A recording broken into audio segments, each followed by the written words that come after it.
Olá, meus queridos. Sou Célia Oliveira. Tenho 84 anos hoje, mas esta história que vou contar aconteceu quando eu tinha apenas 39. Antes de começar, gostaria de pedir para você que está me assistindo agora que deixe seu like neste vídeo, se inscreva no canal se ainda não fez isso e me conte nos comentários de onde você está assistindo. É sempre uma alegria saber que minhas histórias chegam longe. Puabem era 1963, quando minha vida virou de cabeça para baixo. O Brasil vivia tempos de mudança e eu, uma vida que parecia perfeita.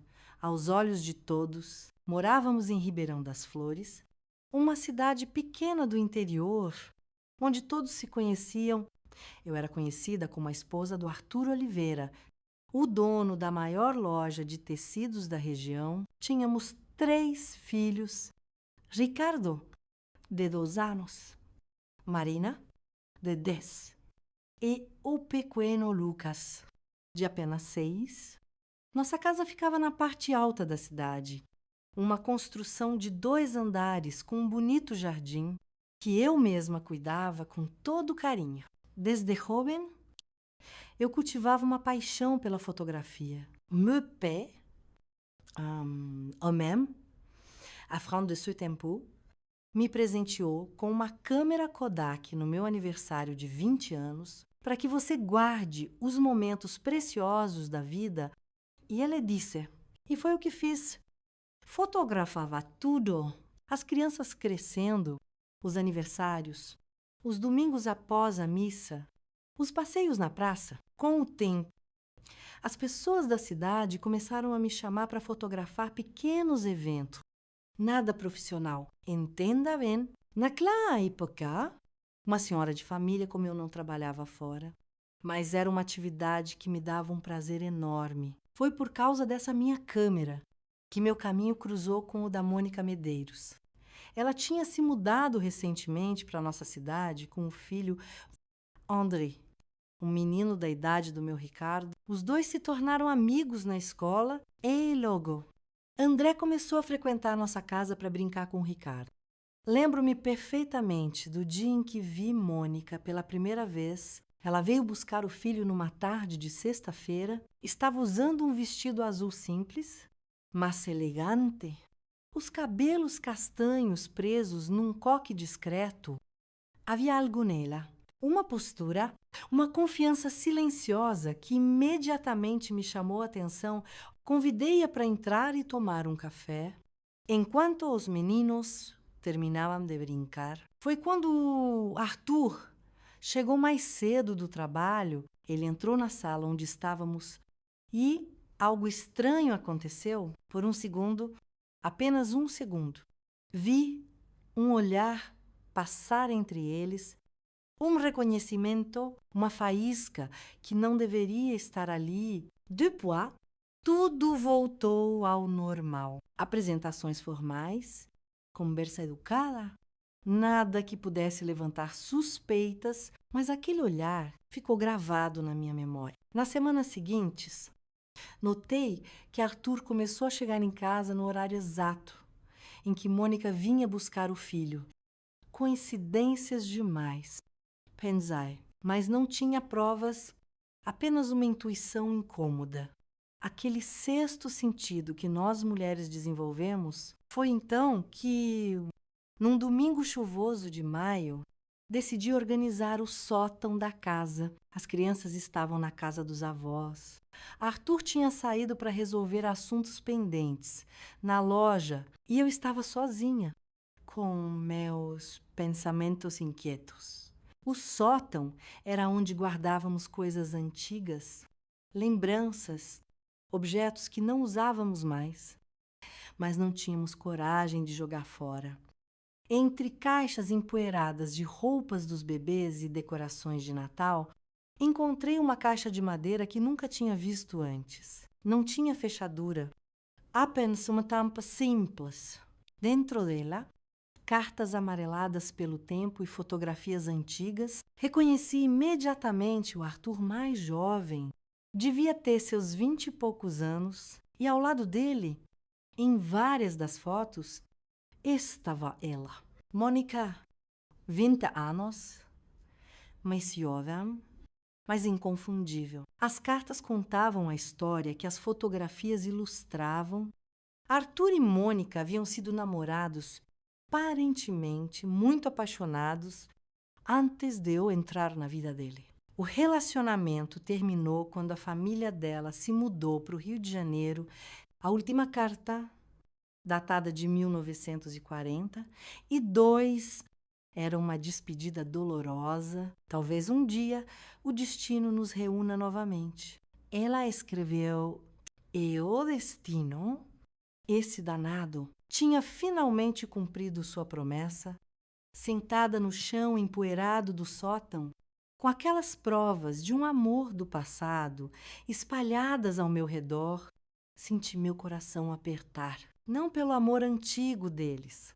Isso era antes de mim, afinal, mas pela certeza crescente de que aquele amor estava ressurgindo no presente. No me présente. No nosso lar, guardei tudo de volta na caixa.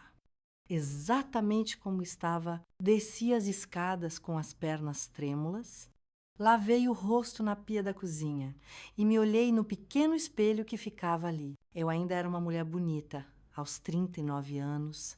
Mesmo após 3 filhos, meus cabelos negros mal mostravam alguns fios grisalhos. Minha pele ainda mantinha a firmeza da juventude, mas nos meus olhos havia uma nova sombra, a sombra da dúvida. Decidi não confrontar Arthur imediatamente. Precisava de mais provas. Precisava ter certeza. Nas semanas seguintes, comecei a prestar mais atenção. Os atrasos no trabalho se tornaram mais frequentes, o perfume diferente na camisa, às vezes as ligações que ele atendia. E logo desligava quando eu entrava na sala, pequenos detalhes que, sozinhos, poderiam não significar nada, mas juntos formavam um mosaico doloroso da verdade. Então veio o golpe final. Uma tarde, ao limpar o bolso do paletó de Arthur, antes de mandar para a lavanderia, encontrei um bilhete, mesmo lugar de sempre, às 4. Sinto sua falta. M. Simples assim. Curto. Direto. Devastador. Chorei sozinha no quarto de passar roupas, onde ninguém poderia me ver ou ouvir. Chorei pela minha dignidade ferida, pelo meu casamento traído, pelos meus filhos, que não mereciam crescer num lar partido. Mas quando as lágrimas secaram, algo diferente nasceu dentro de mim. Não era apenas raiva ou ressentimento. Era uma determinação fria, calculada. Eu não iria confrontá-los com gritos e escândalos. Não iria me rebaixar a uma cena pública que só serviria para me humilhar ainda mais. Naquela época, em 1963, uma mulher separada carregava um estigma pesado demais. E, além disso, havia meus filhos para considerar. Não, eu precisava de algo mais sofisticado, algo que usasse minhas próprias habilidades. Foi então que olhei para minha câmera Kodak, repousando sobre a cômoda, e tive uma ideia. Se uma imagem vale mais que 1000 palavras, o que poderiam dizer dezenas delas, cuidadosamente compostas para contar uma história? Naquela noite, quando Arthur chegou em casa e perguntou por que meus olhos estavam vermelhos, disse que era apenas uma forte dor de cabeça. Foi a primeira de muitas mentiras pequenas, que contaria nos próximos 3 anos, enquanto executava pacientemente meu plano, um plano que transformaria minha maior paixão em fotografia, na mais elegante das vinganças. Sabem, meus queridos, dizem que a paciência é uma virtude, mas, às vezes, a paciência também pode ser uma arma poderosa nas mãos de uma mulher ferida que aprendeu a esperar o momento certo para agir, e o meu momento demoraria a chegar. Mas, quando chegasse, mudaria para sempre o rumo de muitas vidas. Naquela pequena cidade do interior, na manhã seguinte à minha descoberta, acordei com uma clareza que não sentia há muito tempo. O sol entrava pelas frestas da cortina, iluminando o lado vazio da cama. Arthur havia saído cedo para uma reunião importante. O gosto amargo da mentira pairava no ar, mas agora eu sabia exatamente o que fazer. Tomei café com os meninos, arrumei-os para ir à escola e beijei cada rostinho inocente. Antes de despedi-los no portão, eles não faziam ideia do vulcão que fervia sob a aparente calma de nossa casa e, se dependesse de mim, nunca saberiam, pelo menos, não da forma cruel e escandalosa que poderia marcar suas vidas para sempre. Naquela mesma semana, comecei a colocar meu plano em prática. Primeiro, precisava me tornar invisível. Ou melhor, tão visível com minha câmera que ninguém mais prestaria atenção. Ofereci-me para fotografar eventos da escola, da igreja, da prefeitura. A dona Célia e sua inseparável Kodak começaram a me chamar Sorria gentilmente. Agradeci o carinho e continuava meu trabalho silencioso. É para um projeto especial. Explicava quando alguém perguntava sobre tantas fotografias, um retrato da nossa comunidade ao longo das estações. Ninguém questionava. E final, o que poderia haver de suspeito em uma senhora respeitável com seu hobby inofensivo? A primeira vez que os fotografei juntos foi durante a quermesse da igreja em junho de 1963. Eles nem perceberam. Arthur estava ajudando a montar a barraca de pescaria e Mônica chegou com doces para venda beneficente. Vi, quando suas mãos se tocaram ao passar uma caixa, um toque que durou apenas um segundo a mais do que o necessário. Clique a câmera capturou aquele momento. Um segredo em preto e branco. Com o passar dos meses, tornei-me uma presença constante em todos os eventos sociais. Minha câmera registrava aniversários, batizados, festas da escola, inaugurações e, em cada ocasião, captava também os momentos furtivos entre os dois. Um olhar demorado durante a procissão de Nossa Senhora, um sorriso cúmplice na festa de Natal da escola. A proximidade excessiva enquanto conversavam num canto da praça durante a comemoração da independência foi um trabalho meticuloso, quase científico. Aprendi a compor as fotografias de forma que ninguém além de mim percebesse o verdadeiro assunto. Um grupo de pessoas conversando, onde discretamente no fundo estavam os dois sussurrando, uma foto da banda tocando na praça, com eles refletidos no vidro da loja, detalhes que passariam despercebidos para olhos desatentos, mas que juntos contavam uma história inegável em casa. Mantinha as aparências, servia o jantar pontualmente, cuidava das crianças com o mesmo carinho de sempre. Sorria para os amigos que nos visitavam nos eventos sociais. Ficava ao lado de Arthur como uma esposa dedicada que todos acreditavam que eu era.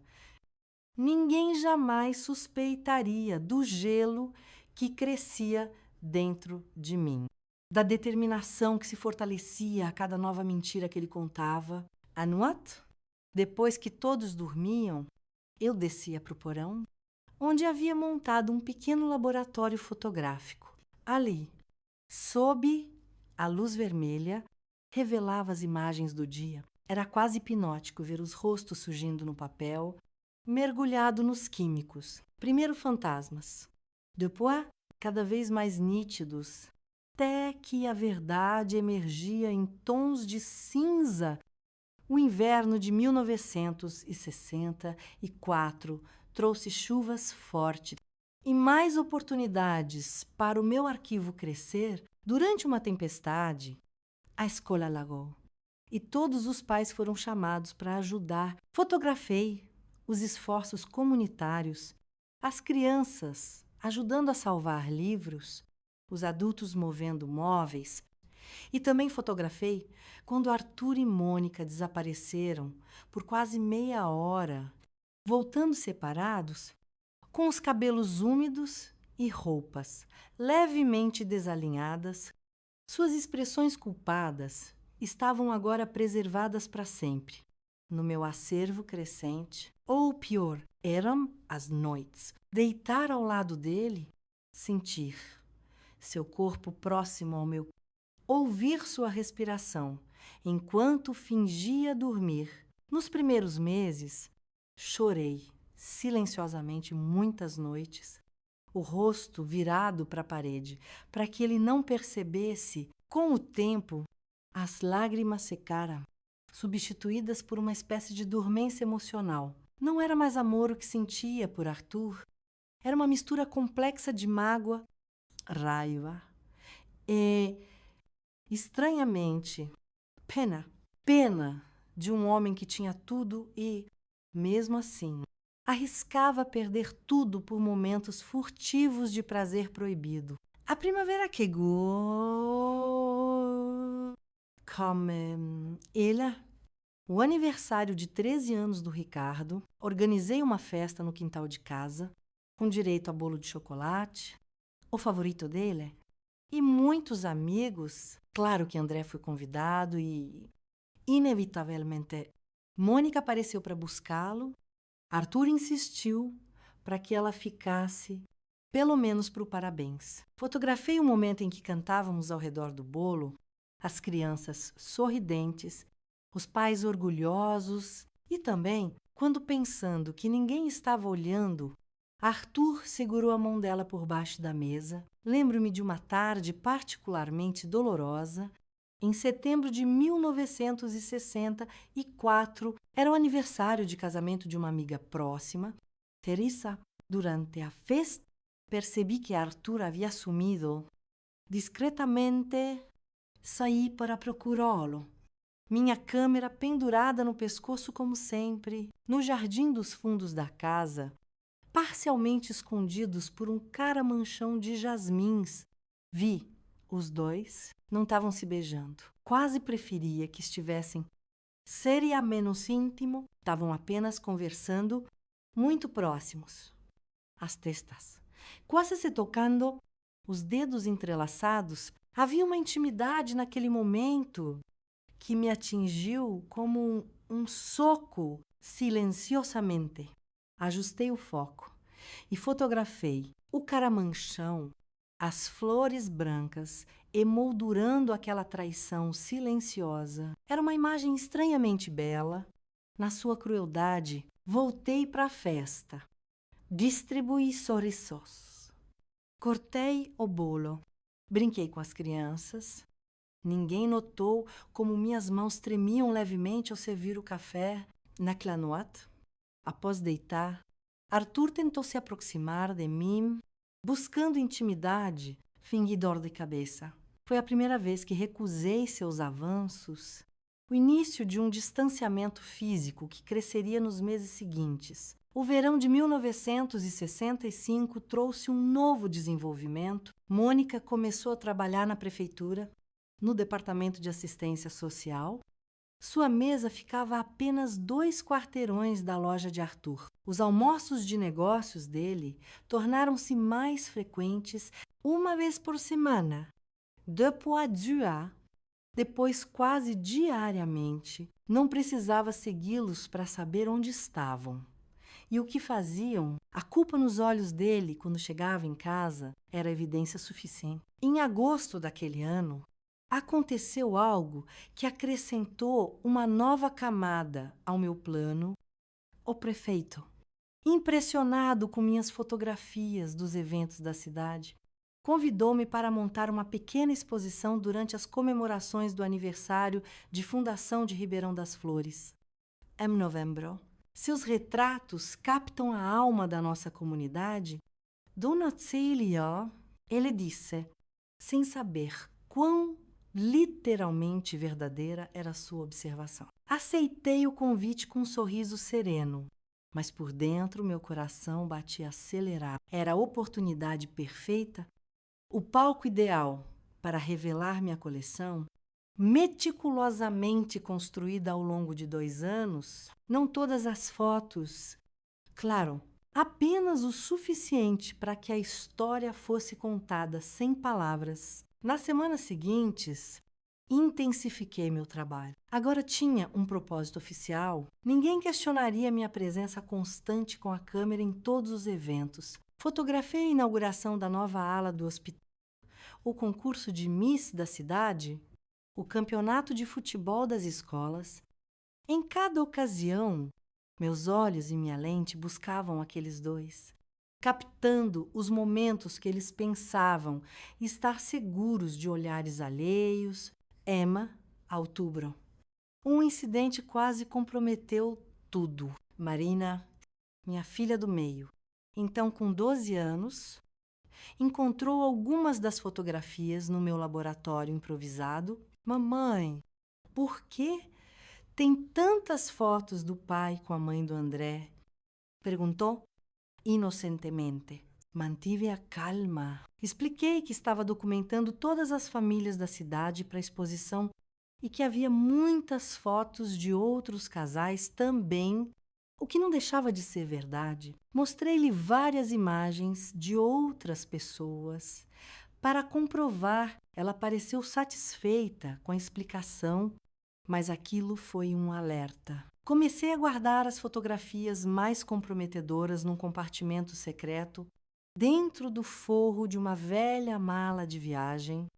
O outono trouxe ventos frios e novas descobertas. Numa tarde, enquanto Arthur estava na loja, recebi a visita inesperada de uma antiga conhecida, Dona Eunice, uma senhora que havia se mudado para a capital anos antes. Ela veio para resolver assuntos relativos a uma propriedade que ainda mantinha nos arredores da cidade e aproveitou para rever os amigos. Durante o café em nossa sala, mencionou casualmente. Soube que a Mônica Medeiros voltou para Ribeirão. Ela e Arthur foram tão apaixonados na juventude, todos achávamos que casariam. Mantive o rosto impassível, como se aquela informação não fosse novidade, mas meu estômago se contorceu. Então não era segredo. Outras pessoas sabiam do passado deles. Quantas mais estariam percebendo o presente? Pois é, respondi calmamente, servindo mais café. O filho dela é amigo do nosso Ricardo. Ela parece uma boa pessoa. As palavras quase me sufocaram, mas o sorriso não saiu do meu rosto. Quando novembro finalmente chegou, eu estava pronta. Selecionei cuidadosamente cerca de 50 fotografias para a exposição Retratos da Nossa Comunidade. A maioria era inocente, crianças brincando na praça, idosos conversando nos bancos, trabalhadores nas colheitas, celebrações religiosas, mas espalhadas entre elas, como peças sutis de um quebra-cabeça, estavam aquelas que contavam outra história. As organizei em sequência, de forma que quem percorresse a exposição do início ao fim veria gradualmente um padrão emergir. Na véspera da inauguração, Arthur perguntou se queria que ele me ajudasse a montar os quadros. Não precisa, querido. Respondi dolcemente. O pessoal da prefeitura já está cuidando de tudo. Naquela noite, não consegui dormir. Fiquei deitada, olhando para o teto, sentindo o peso dos últimos 2 anos sobre mim. Amanhã seria o dia em que meu silêncio finalmente falaria mais alto do que qualquer grito ou acusação poderia. Pensei nos meus filhos, no escândalo que poderia afetar. Luz seria cruel demais. Estariam indo longe demais. Mas então lembrei de todas as noites em que chorei sozinha, de todas as mentiras que tive que ouvir, da dignidade que me foi roubada dia após dia. Não era crueldade. Era justiça, uma justiça silenciosa. servida através de imagens em preto e branco, que não mentiam. O dia amanheceu claro e fresco, perfeito para uma celebração municipal. As crianças estavam animadas com o feriado e as festividades. Vesti meu melhor conjunto, um vestido azul marinho, com um casaquinho branco, pérolas no pescoço, cabelos impecavelmente arrumados. Arthur comentou que eu estava especialmente bonita naquela manhã. Agradeci com um sorriso, pensando que era apropriado estar no meu melhor para o dia que mudaria nossas vidas para sempre. A igreja matriz ficava na praça central e foi no salão paroquial anexo que montamos a exposição.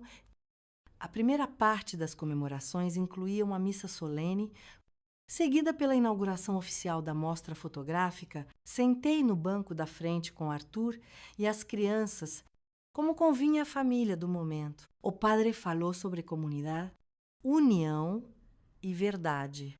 Palavras que ecoavam dentro de mim com significados que ele jamais poderia imaginar. Vi, quando Mônica entrou, elegante, num vestido verde esmeralda. O filho André ao seu lado. Sentaram-se algumas fileiras atrás de nós.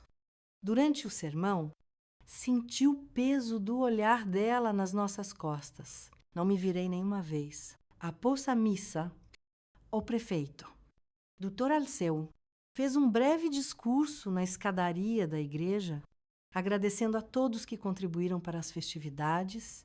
Quando mencionou o meu nome e a exposição fotográfica, houve aplausos calorosos. Era respeitada na comunidade a gentille Dona Célia, com sua câmera, sempre a postos para registrar os momentos importantes. Sorri modestamente, como esperado. Enquanto um frio determinado se instalava no meu estômago, vamos cortar a fita, convidou o prefeito. Estendendo a tesoura cerimonial em minha direção, Arthur me incentivou com um sorriso orgulhoso, totalmente alheio ao que estava prestes a acontecer. Caminhei até a porta do salão, consciente de cada passo, de cada respiração. As mãos não tremiam quando cortei a fita verde e amarela. As pessoas começaram a entrar no salão, admirando as fotografias dispostas cronologicamente nas paredes brancas, a iluminação, que eu havia supervisionado pessoalmente no dia anterior, destacava cada imagem com precisão. Iniciavam-se com cenas cotidianas da cidade, o mercado pela manhã, crianças na escola, o trem chegando à estação. Rostos sorridentes, momentos de trabalho e lazer. A vida simples e honesta de Ribeirão das Flores. Fiquei próxima à entrada, recebendo os cumprimentos, explicando algumas técnicas para os curiosos. Arthur circulava orgulhoso entre os convidados, ocasionalmente me lançando olhares de admiração que há muito não via. As crianças corriam excitadas, reconhecendo amigos e familiares nas imagens. Foi por volta das 11 da manhã que notei a mudança no ambiente. Um silêncio sutil começou a se espalhar à medida que as pessoas chegavam à segunda metade da exposição. E olhares confusos, depois surpresos, depois conhecedores. Cochichos baixos substituíam os comentários animados. Algumas pessoas voltavam para olhar novamente certas fotografias, como se não acreditassem no que tinham visto. A sequência estava sutilmente construída. Primeiro, fotos aparentemente inocentes de eventos sociais, onde Arthur e Mônica apareciam no mesmo ambiente, mas sem destaque especial. Depois, gradualmente, imagens onde padrões começavam a emergir.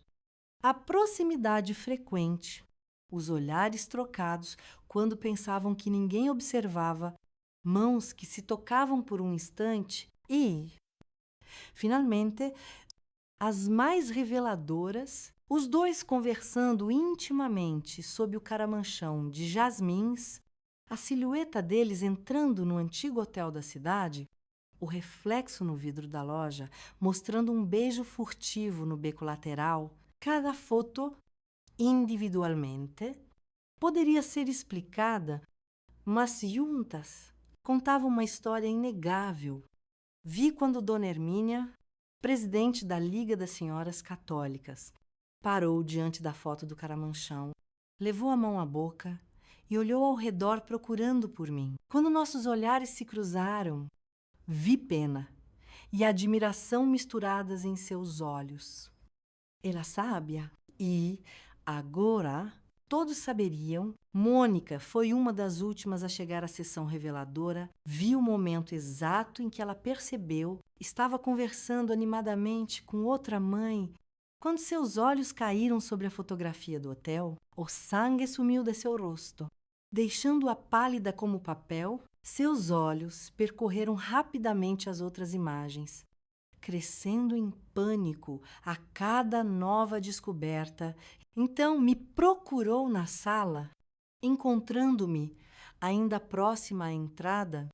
Nossos olhares se encontraram pela primeira vez, com honestidade total. Não havia ódio no meu, apenas a calma que vem da justiça finalmente servida. No dela havia terror, vergonha e a compreensão repentina do que estava acontecendo. Desviou os olhos primeiro, procurando freneticamente pelo filho. Quando o encontrou, agarrou sua mão e saiu apressadamente do salão, murmurando desculpas incoerentes para quem tentava falar com ela. Arthur demorou mais a entender. Estava numa roda de amigos. Quando percebeu o súbito desconforto, as desculpas para se afastarem, os olhares que evitavam seus confuso, começou a circular pela exposição novamente. Tentando entender o que havia mudado, vi quando ele parou diante da foto do Caramanchão, vi seus ombros caírem, sua mão passar pelo rosto numa tentativa desesperada de apagar o que estava vendo. Continuou andando. Cada nova imagem, um golpe. Quando finalmente se virou e me viu observando, seu rosto mostrava uma mistura de horror e incredulidade. Caminhou até mim como um homem em transe, ignorando os olhares e cochichos. Célio, como é tu? Oh, vous êtes estrangulador? O que você fait mentir va vous calmar. Baixa o suficiente para que apenas ele ouvisse. Apenas mostrei a verdade. Arthur, através das minhas lentes, como pôde, na frente de toda a cidade, na frente dos nossos filhos. E como você pôde devolver, ainda em tom controlado. Na nossa cama, na nossa vida que construímos juntos, ele não tinha resposta. Olhou ao redor, percebendo pela primeira vez o impacto completo do que estava acontecendo. As pessoas observavam nossa conversa discretamente, afastando-se para dar privacidade, mas perto o suficiente para captar pedaços. Nossos filhos, graças a Deus, estavam no pátio externo. Participando das brincadeiras organizadas para as crianças, preciso tirar essas fotos, murmurou desesperado. Agora são minhas fotografias. Arthur, e esta é minha exposição. Você vai destruir nossa família. Não fui eu quem começou essa destruição. Apenas estou trazendo à luz o que já estava acontecendo nas sombras. Nesse momento, o padre Jairo se aproximou de nós, o rosto grave. Arthur, acho melhor você ir para casa. Ottomar, cher. Pensar no que vai dizer aos seus filhos, aquilo pareceu quebrar-lo por completo. A menção das crianças, a percepção de que teria que enfrentar seu olhar, explicar o inexplicável, sem dizer mais nada, deu meia volta e saiu apressado do salão. Durante o resto daquela manhã, continuei recebendo os visitantes como se nada extraordinário tivesse acontecido. Expliquei técnicas fotográficas, agradeci elogios à composição e iluminação, respondi perguntas sobre equipamentos. Apenas quando o prefeito se aproximou, visivelmente constrangido, e sugeriu que talvez fosse melhor eu ir para casa descansar.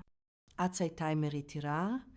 Saí do salão paroquial de cabeça erguida, sob o olhar da cidade inteira. Algumas mulheres mais velhas apertaram minha mão ao passar um gesto silencioso de solidariedade.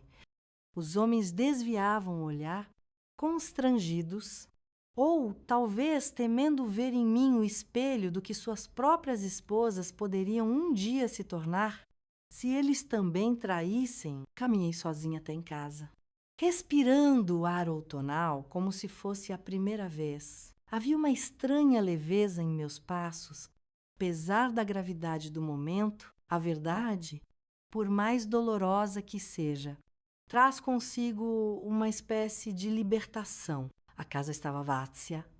Quando cheguei, Arthur havia passado para pegar algumas roupas e saído novamente, segundo nossa empregada. Cruzat estava com uma cara terrível. Dona Célia, ela comentou, obviamente curiosa, mas sem ousar perguntar diretamente o que acontecera. Agradeci e pedi que preparasse um chá. Fui para o quarto, tirei os sapatos que apertavam, soltei os cabelos presos e olhei longamente para meu reflexo no espelho da penteadeira. Era ainda a mesma mulher de ontem, mas havia algo diferente no olhar, uma dignidade recuperada, uma força que nem eu mesma sabia que possuía. As crianças voltaram no meio da tarde, trazidas por Teresa, minha amiga, que percebeu a situação e discretamente se ofereceu para cuidar deles durante o resto das festividades. Estavam animados com os jogos e doces, alheios ainda ao terremoto que havia sacudido nosso mundo. Apenas Ricardo, o mais velho, parecia intuir que algo grave acontecera. Seus olhos inquietos me estudavam enquanto eu servia o lanche. Cadê o papai? Perguntou Marina. Mordendo um pedaço de bolo, ele teve que resolver alguns assuntos.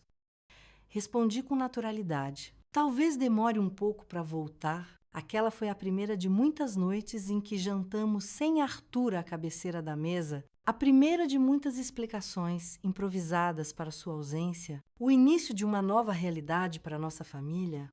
Na manhã seguinte, a exposição continuava aberta, mas algumas das fotografias mais comprometedoras haviam sido removidas durante a noite por ordem do prefeito Subdepois, preocupado com o escândalo.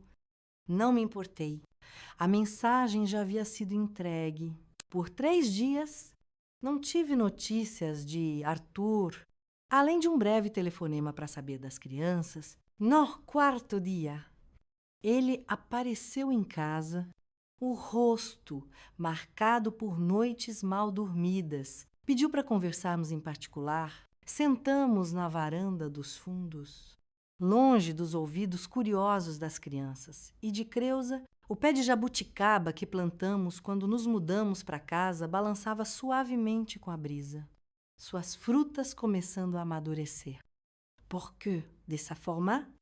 Célia perguntou. Ele. Finalmente, a voz russa, por quê? Não me confrontou. Por que expor tudo para a cidade inteira? Tomei um gole do chá que havia trazido comigo antes de responder. Você me negou a verdade por quase 3 anos. Arthur me fez duvidar da minha própria sanidade quando eu questionava seus atrasos, seus comportamentos estranhos. Me transformou numa atriz no meu próprio casamento, fingindo que tudo estava bem. Então, usei a única linguagem que nunca mente Imogen. Você destruiu minha reputação. Mal posso andar pelas ruas sem sentir os olhares. E o que você fez com a minha vida, com a nossa família? Silêncio pesado. Il a ce foi, disse ele, finalmente. Mônica vendeu a casa. Pediu demissão. Partiu com o menino para São Paulo ontem à noite. Não sentia a satisfação que esperava com aquela notícia, apenas uma espécie de vazio, como se um capítulo longo e doloroso, finalmente chegasse ao fim. O que acontece agora? Perguntou ele. O olhar fixo nas próprias mãos? Não sei. Arthur, honestamente, não sei. Era verdade. Havia planejado meticulosamente minha vingança por tanto tempo que nunca realmente considerei o depois. O que significa reconstruir algo sobre ruínas tão profundas? Seria possível, seria desejável. Posso voltar para casa? Perguntou. A voz quase um sussurro. Olhei para aquele homem que um dia amei tanto, agora reduzido a uma sombra de si mesmo. Não era triunfo, o que sentia era uma tristeza profunda pelo que poderia ter sido e nunca seria novamente. Você pode dormir no quarto de hóspedes? Responde finalmente. Por enquanto, pelos meninos. Mas não somos mais marido e mulher. Arthur, isso acabou no momento em que você escolheu outra. Ele assentiu, sem forças, para argumentar. Naquela noite, expliquei às crianças que o pai voltaria a morar conosco, mas que algumas coisas seriam diferentes. Eles aceitaram com a adaptabilidade que só as crianças têm, aliviados principalmente por terem o pai de volta, mesmo que no arranjo estranho. As semanas seguintes foram de ajuste doloroso na cidade. Os cochichos eventualmente diminuíram, substituídos por novos escândalos, novos dramas. Fui gradualmente retomando minhas atividades, inclusive fotografia, embora agora com um olhar diferente, mas maduro, mais profundo. O Natal de 1965 foi estranho. Uma tentativa de normalidade que não enganava ninguém. Preparei a ceia tradicional. As crianças abriram presentes. Cantamos as músicas de sempre. Mas havia um fantasma invisível sentado conosco à mesa, o fantasma do que havíamos sido. O ano de 1966 chegou como uma página em branco, esperando para ser preenchida.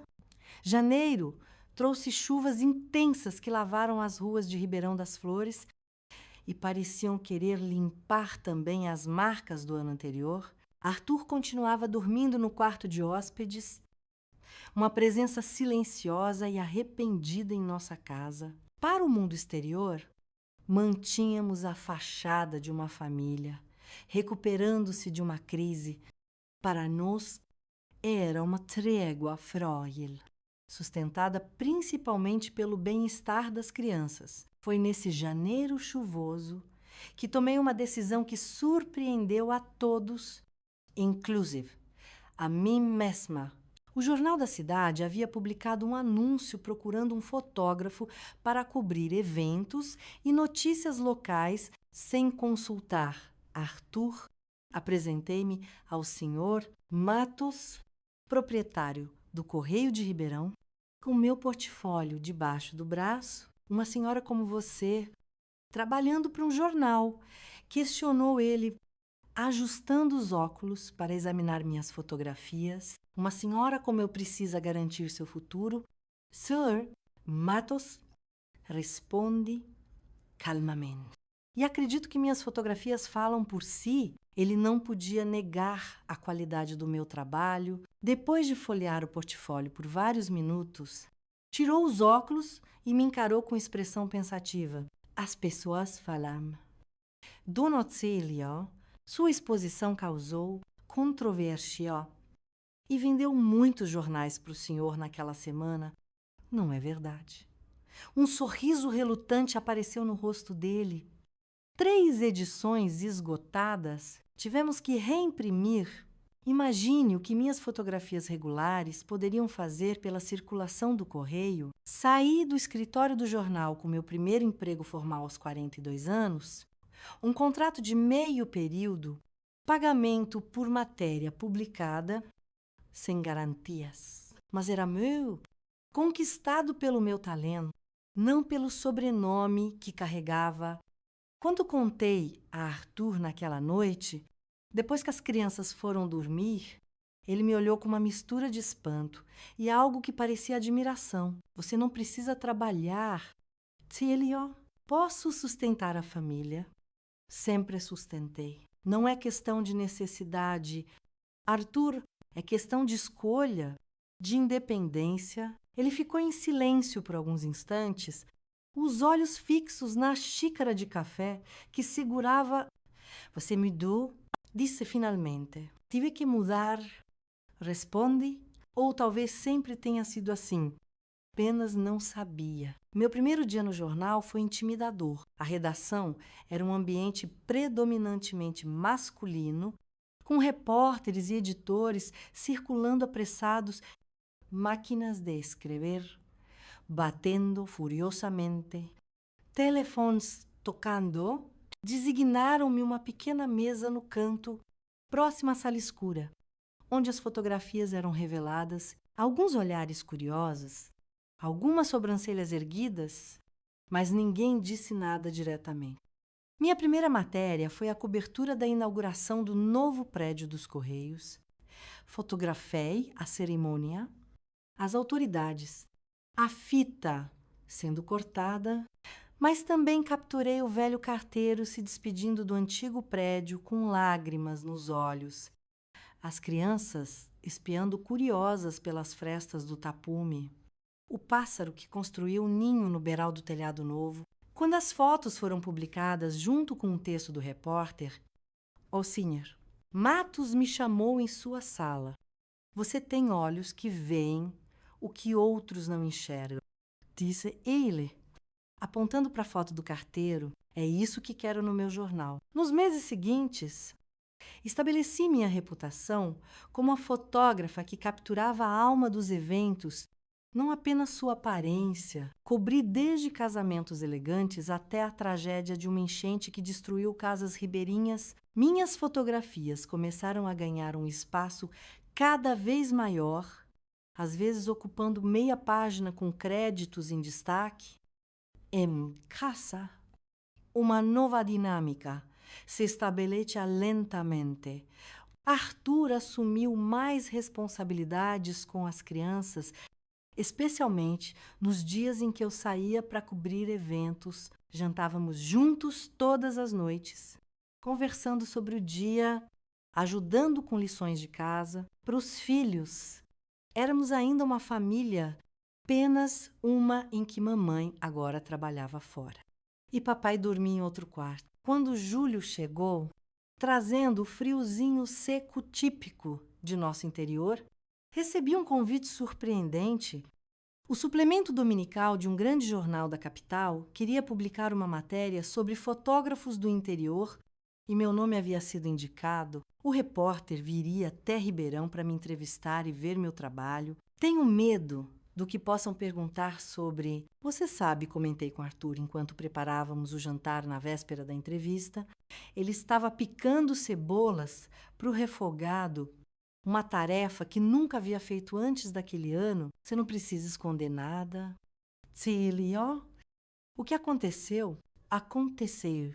E se há alguém que deveria ter vergonha nessa história, não é você. Suas palavras me surpreenderam. Talvez houvesse mesmo uma mudança nele, algo além do arrependimento superficial dos primeiros dias, uma compreensão mais profunda do que havia causado. A entrevista correu melhor do que eu esperava. O repórter, um jovem de óculos e cabelos compridos demais para os padrões de nossa cidade, ficou fascinado com minha trajetória.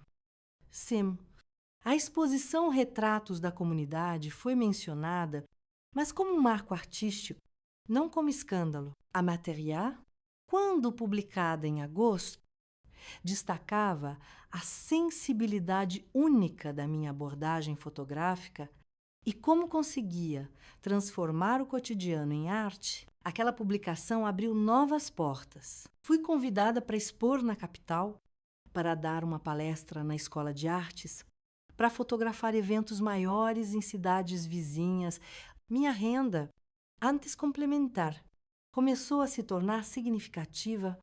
Abri minha própria conta bancária, algo incomum para uma mulher casada naquela época, e comecei a economizar cada centavo que podia. Foi nesse período que Marina, então com 13 anos, expressou o interesse em aprender fotografia. Começamos com lições simples, como segurar a câmera, como enquadrar uma cena, como trabalhar com luz natural. Ela tinha talento, uma forma diferente de ver o mundo. Suas fotografias eram mais ousadas que as minhas, mais experimentais.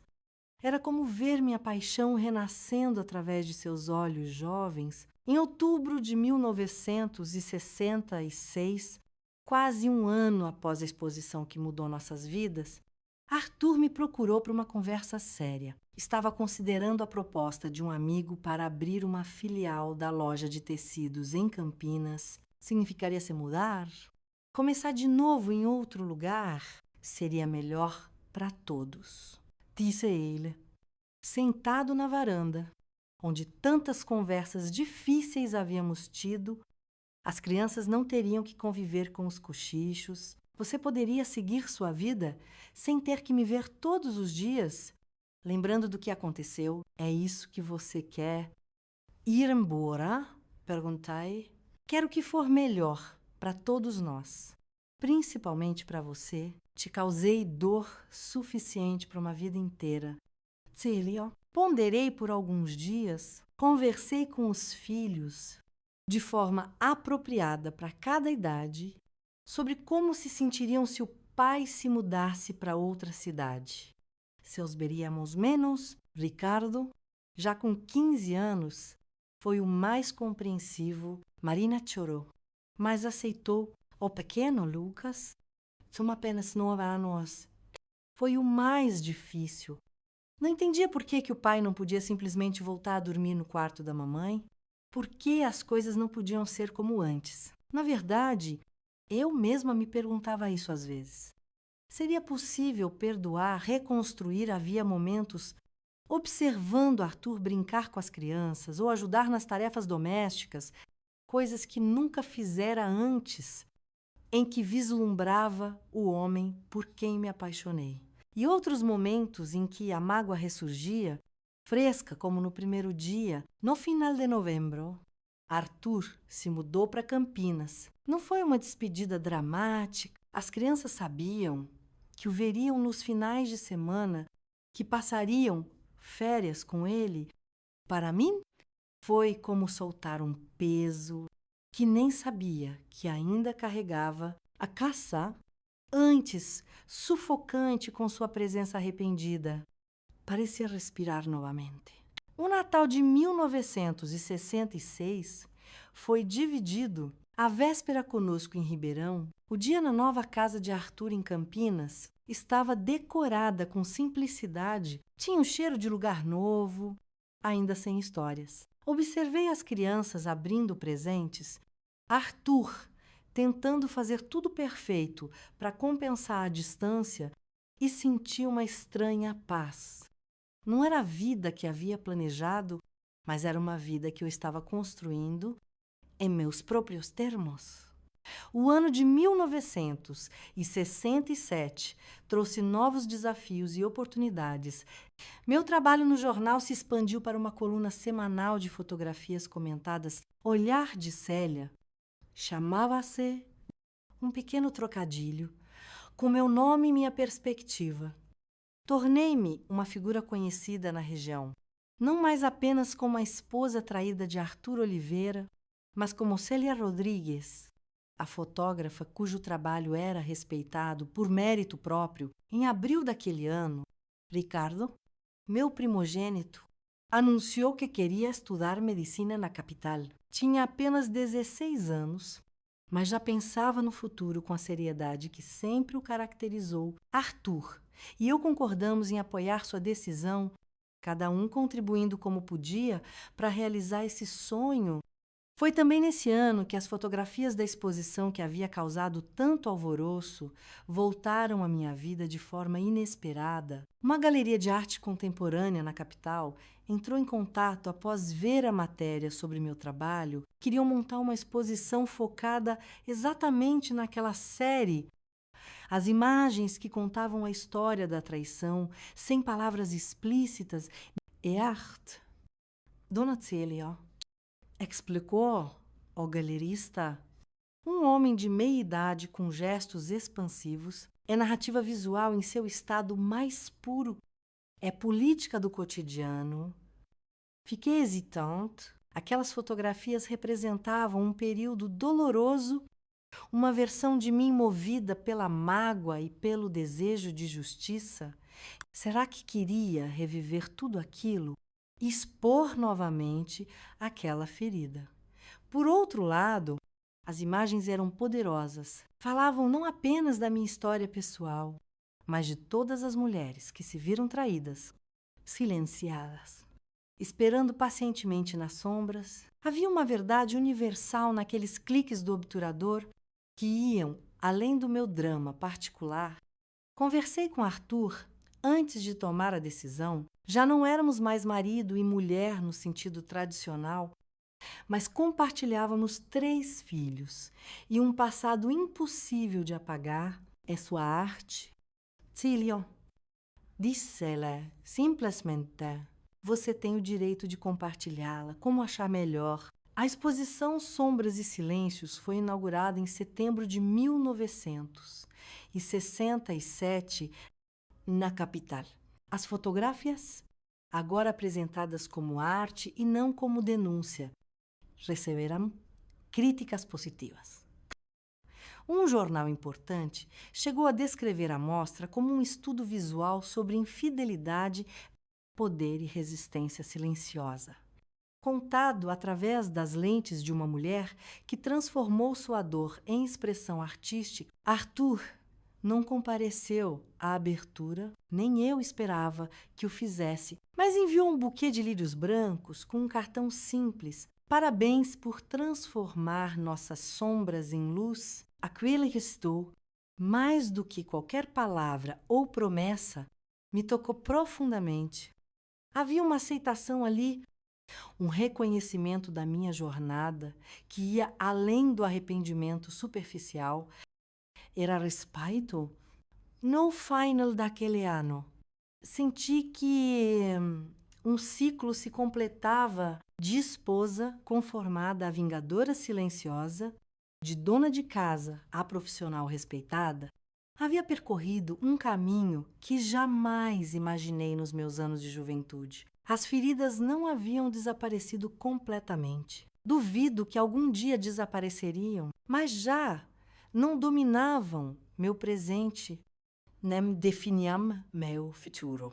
Os anos seguintes passaram como páginas de um álbum sendo viradas, cada uma com sua própria história, suas próprias imagens, construindo gradualmente o mosaico da minha vida reconstruída. O final da década de 60 trouxe ventos de mudança não apenas para mim, mas para o mundo todo, e eu que começara minha transformação pessoal em 1963, observava com interesse as transformações sociais que ocorriam ao meu redor. Em 1968, enquanto estudantes protestavam nas ruas de Paris e a juventude brasileira enfrentava a repressão crescente, minha própria revolução continuava de forma mais silenciosa. Mas não menos profunda, minha coluna no jornal havia se expandido. Para 2 páginas completas aos domingos, o olhar de Célia já não trazia apenas fotografias locais, mas também reflexões sobre a condição feminina, sobre independência, sobre recomeços. Ricardo partiu para São Paulo naquele ano para cursar medicina. Como planejado, ajudei-o a arrumar as malas. Costurei etiquetas com seu nome em todas as roupas. Velho hábito de mãe que não conseguia abandonar. E chorei discretamente depois que o ônibus partiu da rodoviária. Meu primogênito, agora um jovem de 17 anos, saía para conquistar o mundo. Arthur veio de Campinas para a despedida, nosso primeiro evento, importante como pais separados, unidos pelo amor ao filho que criamos juntos. Ele tem sua força. Célia, comentou Arthur enquanto tomávamos café na lanchonete da rodoviária após a partida do ônibus. Aquela determinação silenciosa e sua inteligência. Respondi, surpreendendo a mim mesma com a generosidade do comentário. Houve um tempo em que não conseguiria reconhecer nada de positivo nele. Olhamos um para o outro por alguns instantes, dois estranhos familiares, compartilhando um momento de orgulho parental. Algo havia mudado entre nós. Não era perdão, exatamente, nem reconciliação. Era uma espécie de aceitação mútua do que havíamos sido, do que éramos agora. Do que seríamos dali em diante duas pessoas cujos caminhos se cruzaram intensamente, se afastaram dolorosamente e agora corriam paralelos. Conectados sempre pelos três seres que criamos juntos. Marina, então com 15 anos, crescia com uma independência que eu nunca tive na sua idade, continuava interessada em fotografia, mas seu verdadeiro talento estava nas palavras. Escrevia poesias e pequenos contos que me surpreendiam pela maturidade. Às vezes, me mostrava textos que falavam sobre famílias quebradas, sobre perdas e reconstruções.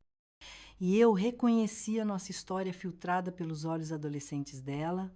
Em vez de me preocupar, sentia orgulho de como ela processava nossas experiências através da arte, transformando dor em beleza. Talvez um reflexo do que eu mesma havia feito. Lucas, meu caçula, demonstrava mais dificuldade em lidar com nossa situação familiar não convencional aos 11 anos.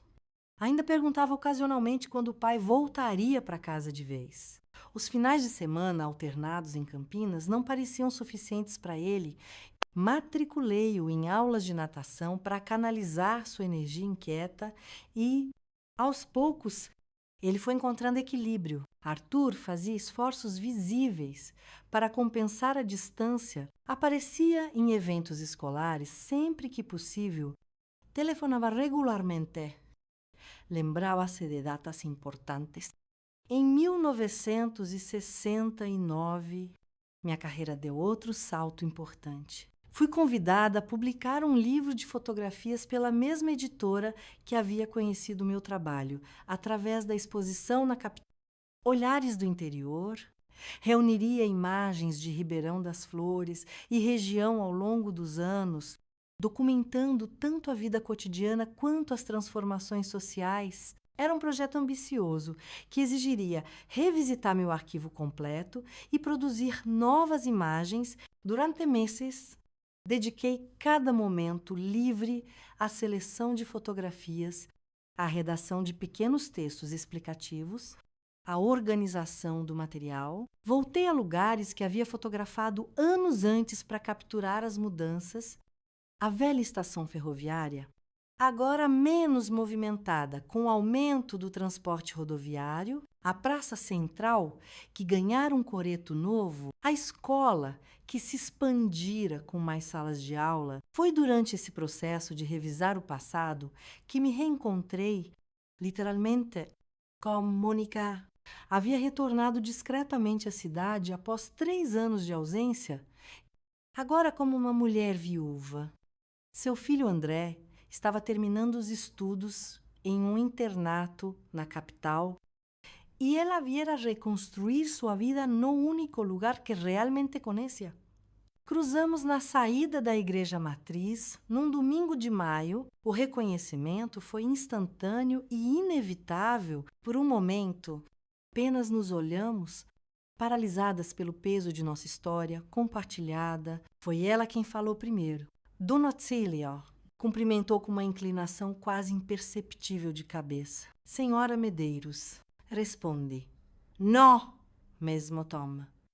Poderia ter sido apenas isso.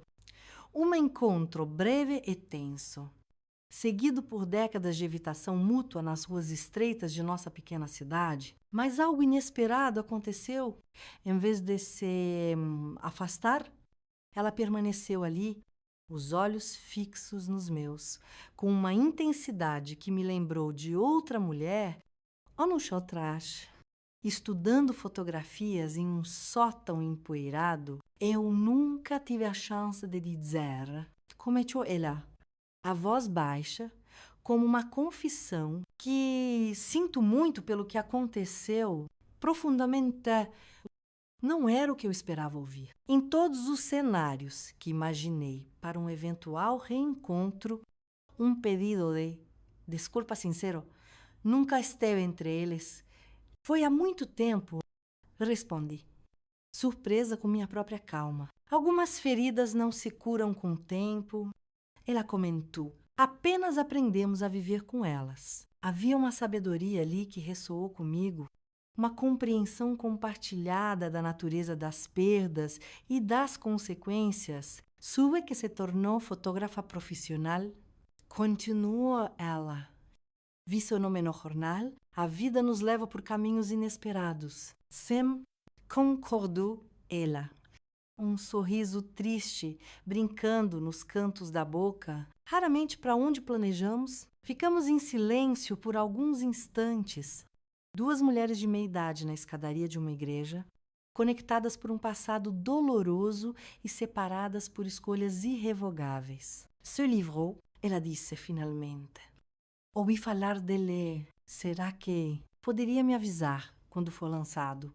Gostaria de ter um exemplar. O pedido me pegou desprevenida. Por que ela quereria algo meu? Algo que representava minha visão de mundo depois de tudo. Para lembrar, explicou ela, como se lesse minha confusão do preço que pagamos por nossas escolhas e das consequências que outros sofrem por elas. Assenti, sem conseguir encontrar palavras adequadas. Nos despedimos com a formalidade de conhecidas distantes, cada uma seguindo seu caminho sob o sol de maio, mas algo havia mudado dentro de mim. Um nó que não sabia que ainda existia começou a se desfazer lentamente. O livro Olhares do Interior foi publicado em novembro de 1969. O lançamento ocorreu na Biblioteca Municipal de Ribeirão das Flores, um evento simples, mas significativo. Para uma cidade onde poucos moradores se tornavam autores, vi, quando Mônica entrou discretamente, ficando no fundo da sala durante minha breve fala, depois, na fila para autógrafos. Ela esperou até ser a última para Mônica. Escrevi na primeira página, que também faz parte desta história. Ela recebeu o livro com um aceno de agradecimento e se foi uma figura solitária na noite fria de novembro. Nunca mais conversamos diretamente após aquele dia, mas ocasionalmente nos víamos nas missas de domingo ou no mercado, trocávamos acenos distantes, reconhecimento silencioso de nossa complexa conexão.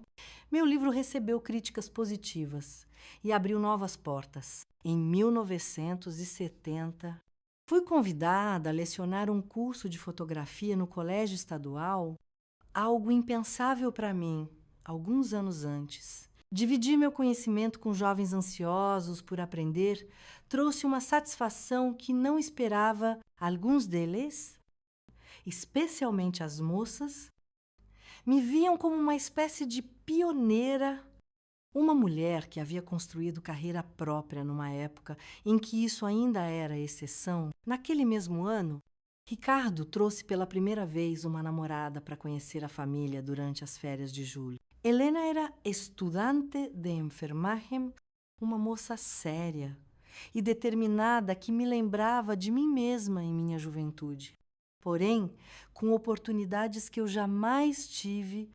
Observar, los juntos, o respeito mútuo, a parceria genuína, me dava esperança de que a geração de meus filhos construiria relacionamentos mais equitativos do que os da minha época. O tempo continuou seu curso. Em 1972, Marina se mudou para a capital para estudar jornalismo, seguindo, de certa forma, os passos da mãe, Mas trilhando seu próprio caminho, Arthur e eu nos reunimos novamente para outra despedida na rodoviária. Outro café melancólico. Depois que o ônibus partiu, dessa vez, a conversa fluiu mais facilmente entre nós. Falamos sobre os planos dela, sobre como os tempos haviam mudado, sobre nosso orgulho compartilhado. Você fez um trabalho incrível com eles.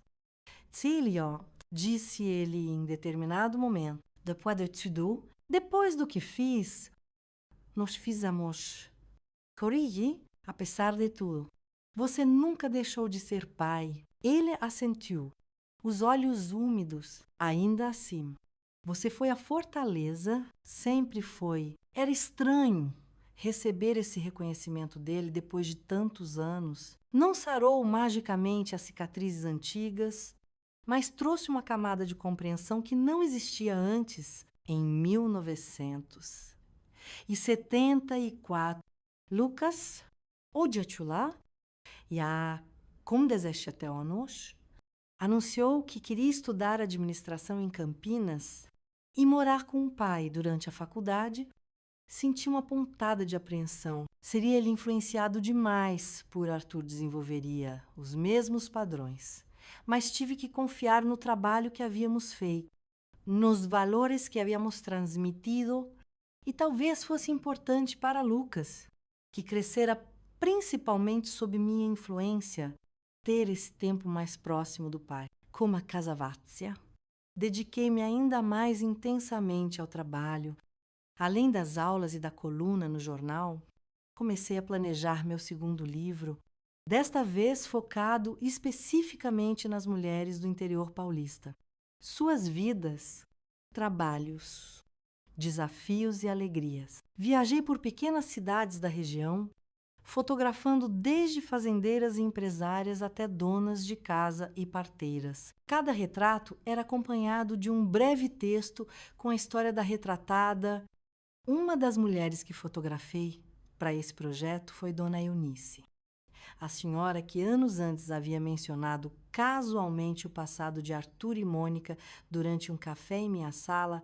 Ela agora administrava sozinha a fazenda que herdara do marido falecido, enfrentando o preconceito de uma sociedade que não estava acostumada a ver mulheres em posições de comando. Como a senhora consegue? Perguntei enquanto a fotografava em seu escritório, rodeada de livros de contabilidade e mapas da propriedade. Quando não temos escolha, do not Cílio, descobrimos forças que nem sabíamos que existiam, e respondeu ela, o rosto marcado pelo sol e pela experiência. A senhora deve saber disso melhor do que ninguém. Sim, eu sabia. Cada uma a seu modo, todas nós sabíamos. O livro Mulheres do Interior foi publicado em 1975, coincidindo com o Ano Internacional da Mulher declarado pela ONU. Recebi convites para palestras, entrevistas, participações em programas de rádio. Aos 51 anos, encontrei-me no centro de discussões sobre feminismo, igualdade e independência feminina, temas que havia vivido intensamente, mas sobre os quais nunca havia teorizado. Em uma dessas ocasiões, uma jovem jornalista me perguntou se eu me considerava uma feminista. A palavra ainda carregava um peso, uma conotação de radicalismo que assustava muitas pessoas no interior conservador. Considero-me uma mulher que aprendeu a se valorizar. Respondi após refletir, que descobriu que sua vida pode ser reescrita, suas feridas podem cicatrizar e seu valor não depende da aprovação ou fidelidade de um homem. Se isso é feminismo, então sim, sou feminista. A fotografia que ilustrou aquela entrevista, feita por um colega da capital, capturou algo que raramente aparecia em minhas próprias imagens. Um sorriso genuíno. Olhos brilhantes que refletiam não apenas o que havia perdido, mas principalmente o que havia conquistado. Roger. Olhando para trás, através das décadas, Vejo que aquela exposição de fotografias em 1965 não foi apenas um ato de vingança ou revelação, foi o momento em que escolhi não ser mais uma personagem secundária em minha própria história. Foi quando peguei a câmera, que até então havia usado para documentar a vida dos outros, e comecei a enquadrar minha própria existência nos termos que eu mesma defini. Arthur faleceu em 1982 de um ataque cardíaco repentino. Compareci ao velório e funeral ao lado de nossos filhos, todos já adultos estabelecidos.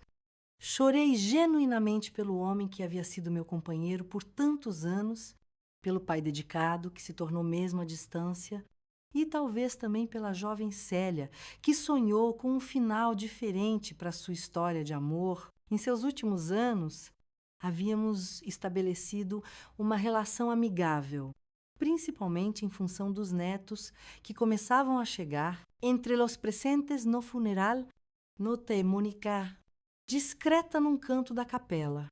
Nossos olhares se cruzaram brevemente.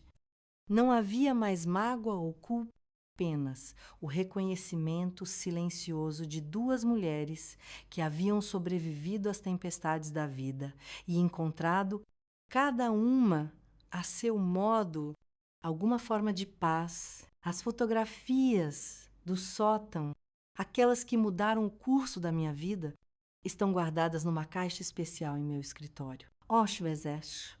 Quando os netos e bisnetos vêm me visitar, pedem para ver meus trabalhos antigos, mostro as imagens publicadas nos livros, as que registraram eventos históricos da cidade, as que documentaram o crescimento de Ribeirão das Flores, mas aquela caixa especial permanece fechada, não por vergonha ou arrependimento, mas porque algumas histórias pertencem apenas a quem as viveu intensamente. A câmera Kodak que meu pai me deu aos 20 anos está exposta numa estante da sala como uma relíquia preciosa. Aposentei há muitos anos. Quando equipamentos mais modernos chegaram ao mercado, mas nunca consegui me desfazer dela. Foi mais do que um instrumento de trabalho.